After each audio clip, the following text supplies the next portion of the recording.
Welcome to our Views from the Capitol on the state budget. I'm Jennifer Smith, I'm the Director of Government Relations for Michigan Association of School Boards, and with me, I'm Bob Dewan from MSBO, the Associate Executive Director of Finance. we're going to go through the governor's budget today. We'll start with Bob with some of the numbers. Yeah, just to start off, MSBO has done several communications on the budget. The latest one was June 1st, and that's posted on our website under communications. And I'll be using that document to really review some of the higher level sections. June 1st document, once again, on our website, you can get that and follow along. Right off the bat, the big deal we had talked about earlier was the calculation of the blended count. And if you recall, there were several discussions about moving back to what we originally saw at Proposal A in a 50-50 split. There was a 75-25 split, which actually only allotted for one count a year. And in the end, in the final budget that has been passed on to the governor for signature, which we're still waiting for, it is not changed at all from what we are accustomed to today, and that is a 90-10 split, 10 being a February count from the same calendar year as the October count. So once again, it's 10% of your February count from 2016 and your October count for 2016. That is what will make up your FTE for next school year. So no change. The basic foundation allowance, we saw a change there early on in all of the proposals that came out, and it was an increase between $60 and $120 for foundation allowances.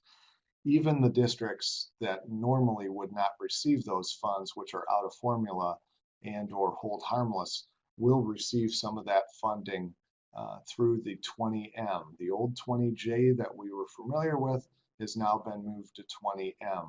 So each district will receive at least a $60 increase in their foundation allowance as stated in school aid. The next area that we can cover here is the total appropriation. Now the total appropriations for school aid indeed are increased over the last fiscal year. But one of the areas that we constantly watch is the inflow of dollars from general fund.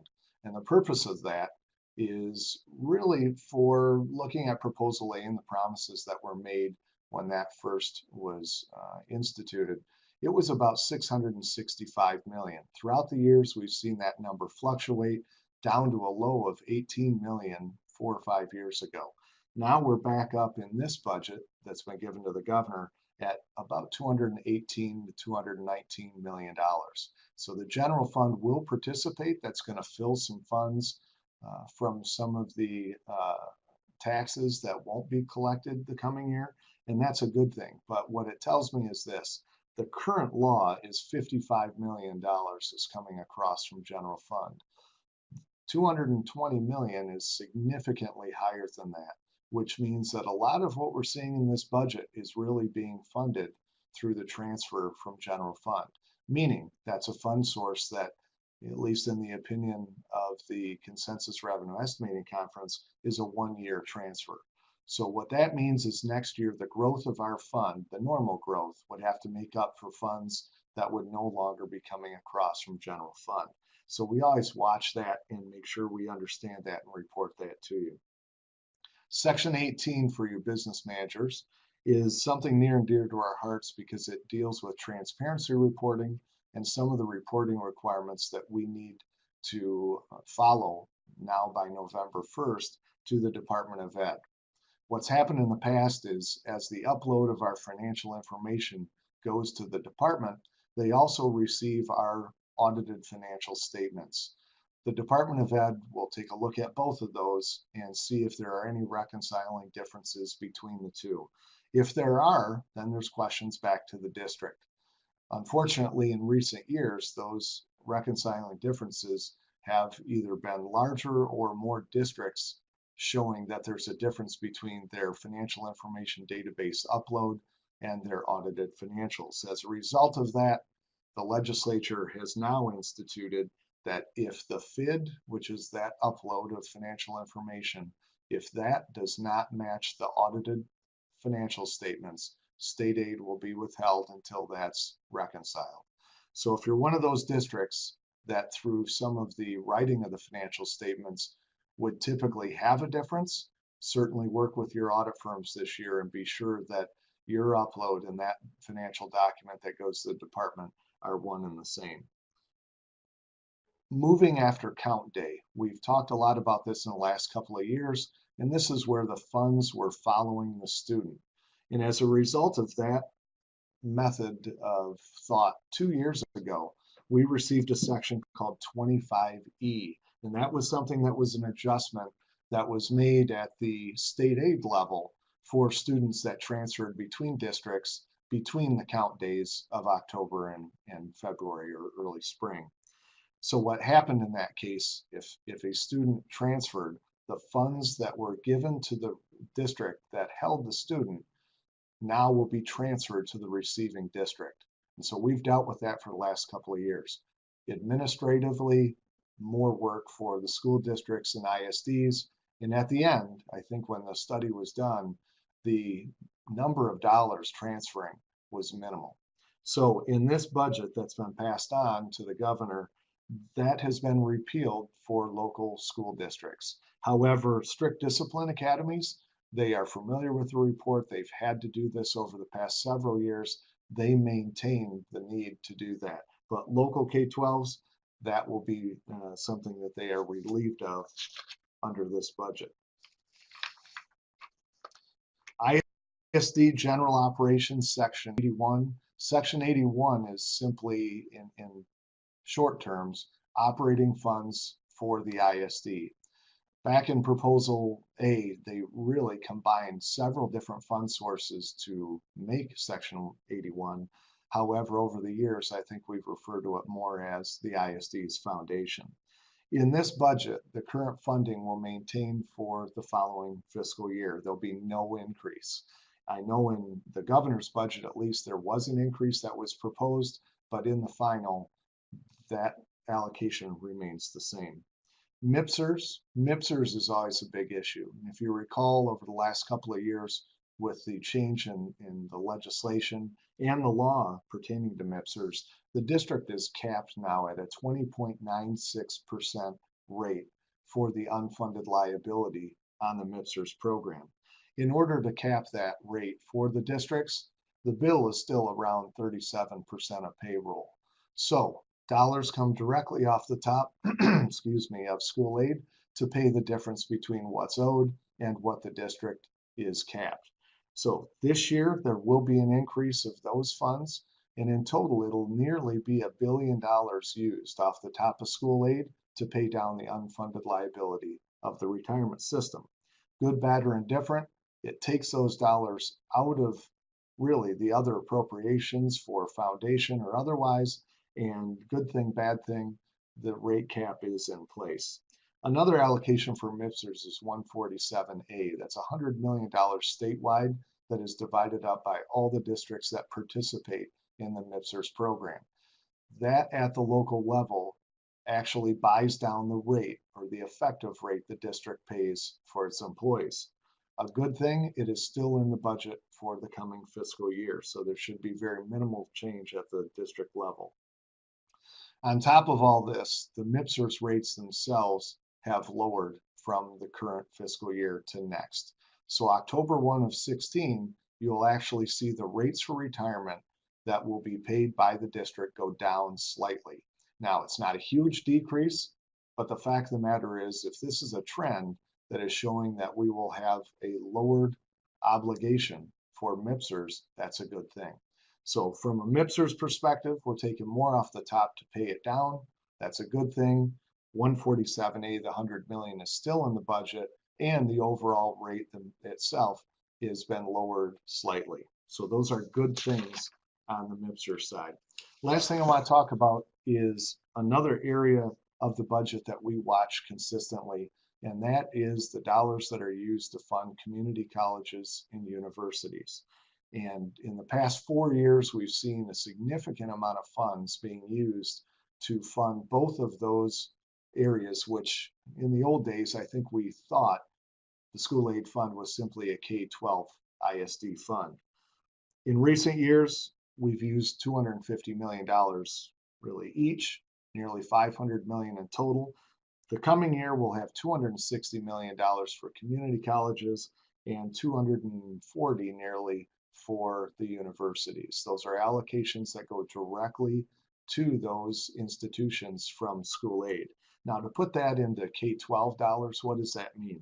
That means community colleges will receive about $175 per K-12 pupil in their budgets. Universities, about $160 per K-12 pupil. So over $300 per pupil will be going to community college and university funding. I know it's been contentious, there's been discussions. The fact is, our job is to report where the money goes, and that is the use of those funds as we look into the next school year. Other than that, there are other sections that have changed.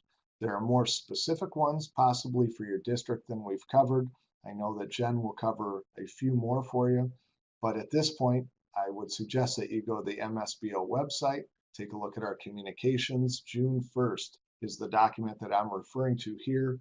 We also have another spot on our website that is under the finance page. And if you look on the right side of the website, it'll say state school aid for 2016-17.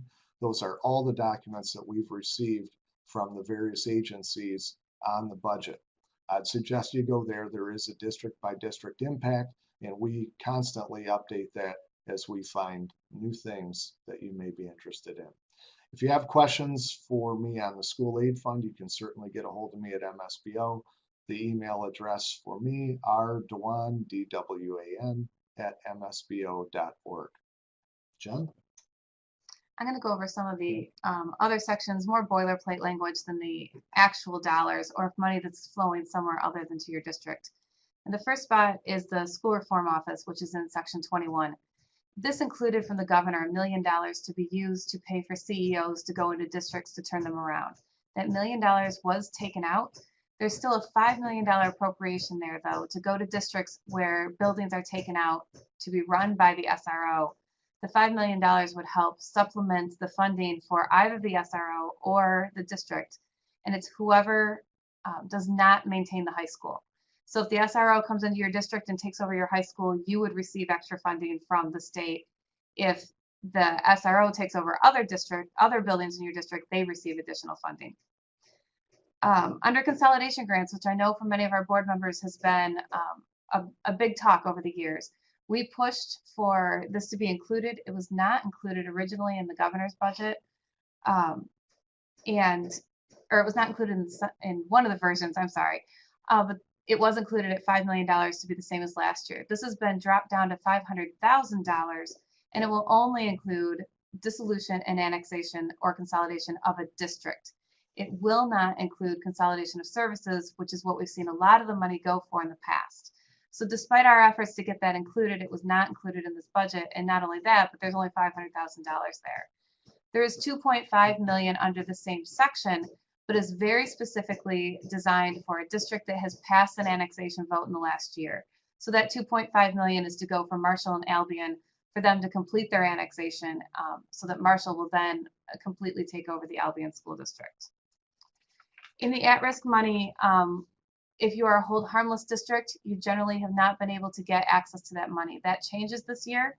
Unfortunately, the appropriation does not go up, but the ability to access some of those funds is now there for those districts that were considered 20J. I think they're 20M this year. In the governor's proposal, there was money for statewide water testing. We were successful in getting this moved out of the school aid budget. We didn't believe it should be school aid dollars that were paying for lead testing in schools. It was moved to the Department of Education budget, despite our assertions that it should probably go to DEQ.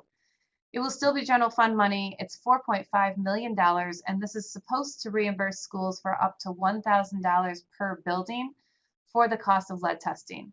As we look across the state at our number of buildings and the cost of lead testing, this is probably not enough money for every district to test every school. When brought up to the budget office that is a concern, we were told, well, this is expected to be an ongoing appropriation. So if the money runs out and you're the next school to apply, you would be first on the list for next year. Unfortunately, as Bob said, next year isn't guaranteed in this budget. It will have to be renegotiated next year for that funds. Right now, we're seeing 4.5 million to reimburse you if you do water testing within your district. The other thing to note with that, though, is it does not cover any sort of mitigation that you may take. If you decide to do water filters instead of testing just to cover it all, that is not covered. It also is specific as to what faucets and outputs that you test. If you have showers in your building, those are not covered under this. It only covers food preparation and drinking fountains and water bathroom sinks. So it's restrictive, yet it gives them the ability to say we're trying to do something. We are cautious for our schools to make sure that if we're going to do this, we want to protect our students. Obviously, all schools want to protect their students, but we don't think that this appropriation is going to really allow us to do that on a statewide basis. So that will be a first come, first serve grant process. The department has to set up how it will be dispersed, and we don't have that information yet. Also under educator evaluations, the money from the department for this year has not yet been appropriated or had not been appropriated at the time that they passed this budget. Therefore, the House and the Senate determined we don't need more money going forward and have not included extra funds for educator evaluations in the new year. So the only funding that is there for the educator evaluations is what was appropriated last year, which the department has said they will be reimbursing schools in an upcoming per pupil payment. But that means that as you have to go forward under law to train your board members, your teachers, your principals, your superintendent, everybody who does or is evaluated must be trained. There will not be funding in this budget year to cover those expenses. That's going to be a conversation that we will continue to have with the governor's office and with the legislature, because if the law requires it, obviously we want it funded, and we were assured when this was passed originally that that training money would be included in the budget. A lot of talk we heard was on assessment funding. The House wiped out all talk of MSTEP and all funding to support it.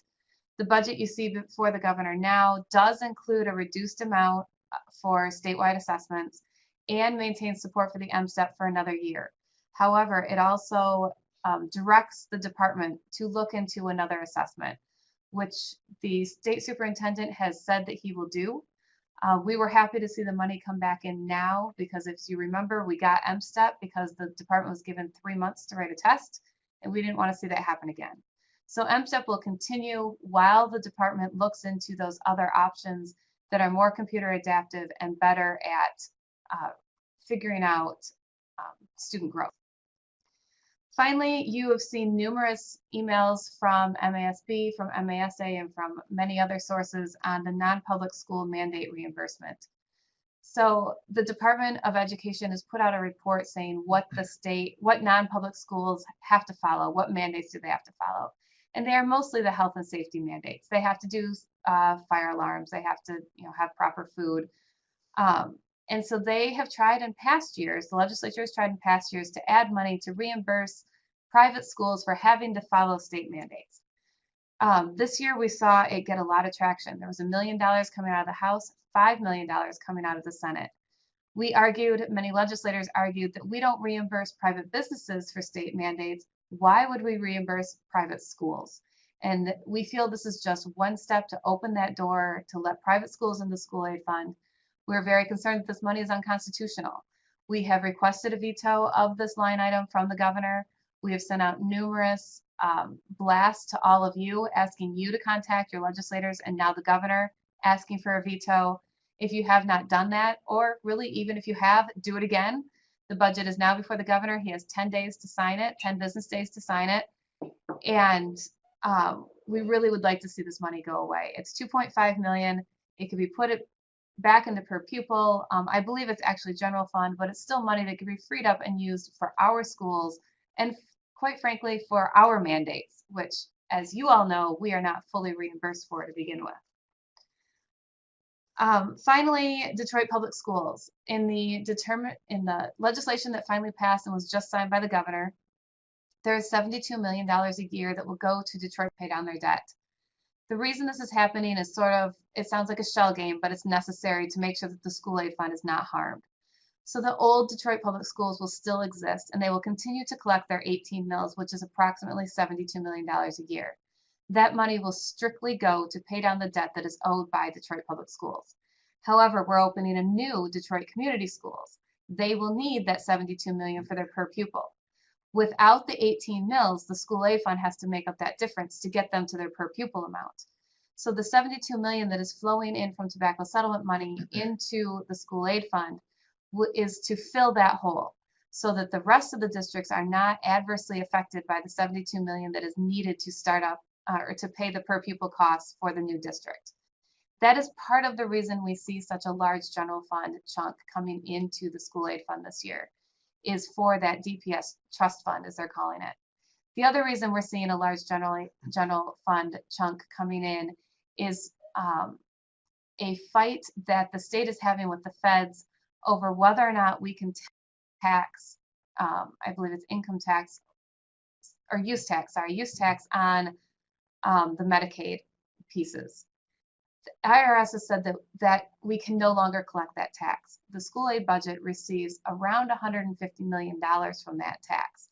So while they're trying to settle that problem, they have backfilled the school aid fund.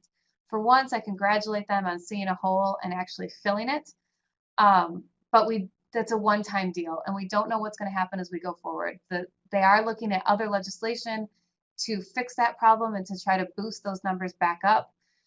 But as of right now, there's this push-pull between the IRS and the state, and with the IRS saying we can't collect the tax, it would severely harm our revenue stream. So those are some of the other pieces of the budget. Obviously, there's a lot to the budget. We also, once the budget is signed, will have up on our evocate site at masb.org/evocate, EVOCATE. We will have all of the budget documents. We'll have the articles that we have written, and we'll link to MSBO's documents also, because they tend to have a lot more of the details you heard earlier than we have on the actual dollars. So at this point, are there questions? I see there's a couple. When will the state aid bill be signed? I believe it was presented to him yesterday, and so he has 10 business days to sign that. We don't know exactly what day he will sign it. Will the new DPS be a part of the retirement system? That is our understanding. They will still be, the staff will still go to the new district, and they will maintain where they are at this point. There was talk in the beginning of pulling them out of the new retirement and forcing them all to be 401k. That obviously would have had a huge impact on the system and probably would have caused it to collapse in on itself with that many staff being pulled out. But at this point, they will remain in the system. And part of the debt payment is what Detroit owes to MIPSers that they haven't been paying. One of the questions from Carla Colstock, can you walk through the impact of the PPT loss on the foundation grant? And I'm not positive what exactly you want to talk about, Carla, but let's just talk about the PPT and the reform and what that means. Without the local taxing of PPT, obviously the school aid fund will bear the brunt of collections not collected locally to make up your foundation. So the foundation allowance itself maintains, and as we see with the 60 to 120 increase. However, the funding of the foundation changes just a little bit. It moves from the local more toward the state side of the school aid fund. So it does put more pressure on school aid to make up the full foundation. I'm not so sure what else you want to talk about on that one, except that would be the impact. And that is also a piece of the general fund money we're getting, is to fill, because that was required by law, that the amount of money the school aid fund would lose from the PPT would be made up by the general fund. And so that is another reason that you see such a large general fund contribution this year, is that is some of the money that is flowing in from the general fund. The last question I see here, what is the update on rules on communication before elections? Senate Bill 571 followed up with House Bill 5219. This is where we get to give good news. We challenged that in court, that it was unconstitutional, and the court had given us a stay on that to say that the law could not be enforced until they had ruled further. The state settled with us and with the courts to say that it will not be enforced. So the new section that said you could not communicate 60 days before an election in any way will now, it will be on the books, but is it has been deemed unenforceable by the courts. So we're very pleased to see that happen. We're happy that the state decided to work with us on that and settle that versus all of the mess that was going through the legislature trying to fix it. This is obviously the fix we wanted, and we were very pleased to see the courts rule in our favor and then the state to back it up and sign that settlement with us.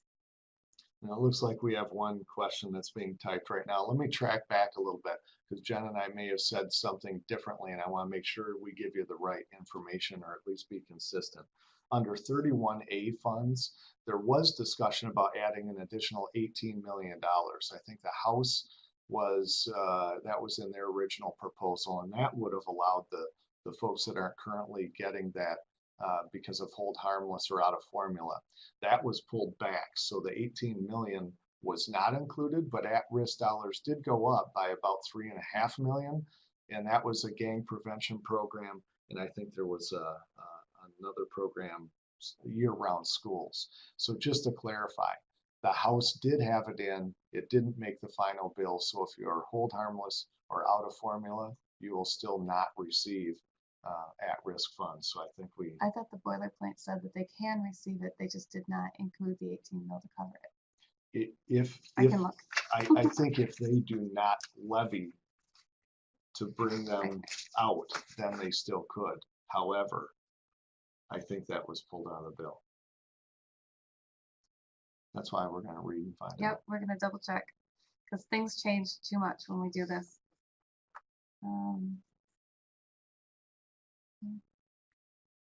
That's what was included.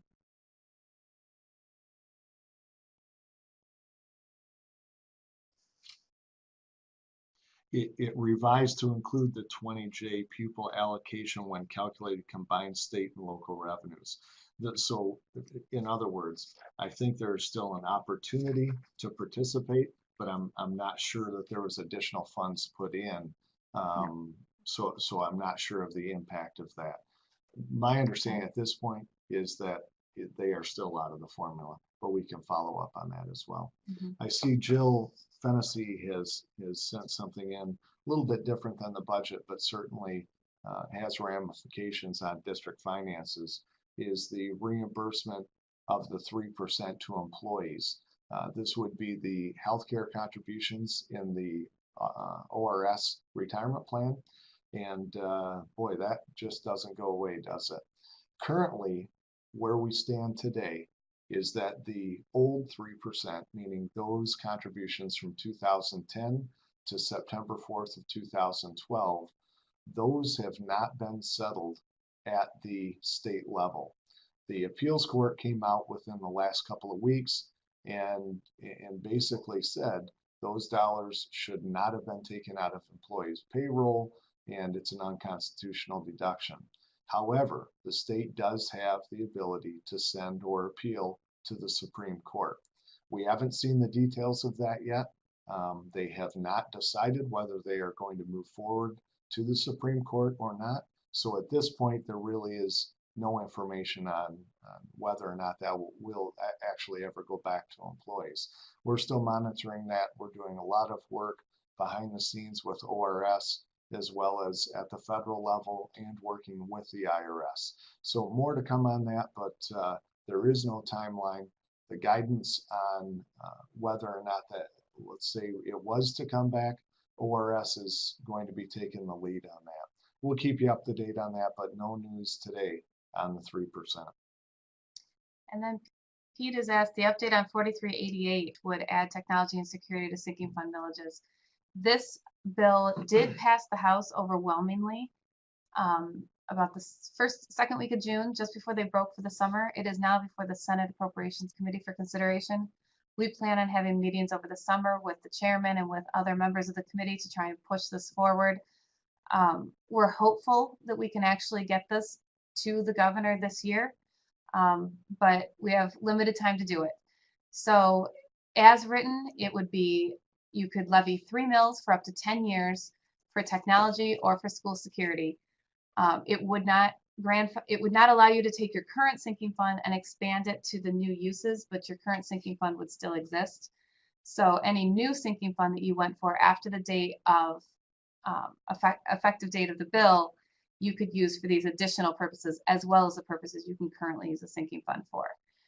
We know that buses is a big deal. We're asked about that all the time. Can we use sinking funds for buses? We could not get that included in the House. The Chamber of Commerce has been the biggest opponent to this, and they would not even discuss it. However, we have a couple champions in the Senate that we're again going to meet with and try to see if they will at least put up the amendment.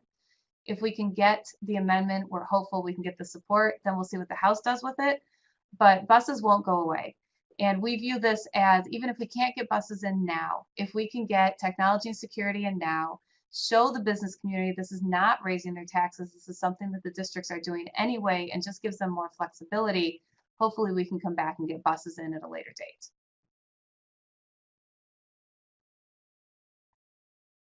Any other questions?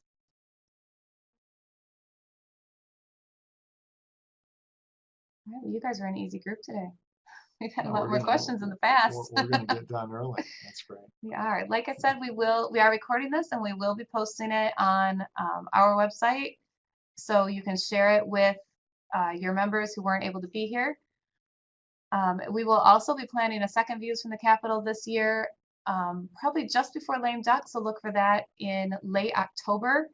And we will do that to preview what you can sort of expect to the best of our guess during lame duck, which starts right after the election. And we expect lame duck to be quite busy this year. So watch for that. It'll come out in October. And if you have any questions, Bob and I are always here for you to contact. Thanks again. Thank you.